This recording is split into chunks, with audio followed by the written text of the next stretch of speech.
శాస్త్రీయ పద్ధతిలో, సైంటిఫిక్ పద్ధతిలో మరణం జీవితానికి అంతం కాదు అని రుజువు చేసినటువంటి ఆయన పేరు doctor Raymond Moody. Doctor Raymond Moody 2007లో ఆయన చనిపోయాడు. 7 పుస్తకాలు రాశాడు ఆయన. చాలా వీడియోలు తీశాడు. యూట్యూబ్లో ఆయన వీడియోలు ఉంటాయి. డాక్టర్ రేమండ్ మూడీ అని మీరు యూట్యూబ్లో కొడితే ఆయన వీడియోలు వస్తాయి. ఆయన 7 పుస్తకాలు కూడా రాశాడు. ఇవన్నీ కూడా మరణం తర్వాత జీవితం గురించి ఆయన పరిశోధనలు చేయటం బట్టి రాసినటువంటి మాటలు. అయితే మొట్టమొదటిసారిగా జరిగిన విషయం 1959 సంవత్సరం జూన్ 30వ తారీఖున జరిగిన విషయం.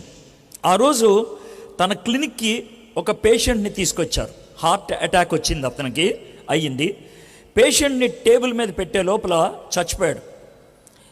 అయితే ఆయన ట్రామా డాక్టర్ అంటారు. ట్రామా అంటే అత్యవసర పరిస్థితిలో పనిచేసే డాక్టర్ రేమండ్ మూడీ. అత్యవసర పరిస్థితిలో 3 ఇంజెక్షన్లు ఇస్తారు. ఒకటి డెరిఫిలిన్, రెండోది ఇడిజోన్, మూడోది ఆడ్రలిన్. ఈ 3 ఇంజెక్షన్లు ఇచ్చాడంట. అవేంటి సార్ నాకు తెలియదు అంటే, తెలియకపోతే చాలా సంతోషం, తెలిస్తే మరీ ఆనందం. ఓకే, ఆ 3 ఇంజెక్షన్లు ఇచ్చిన తర్వాత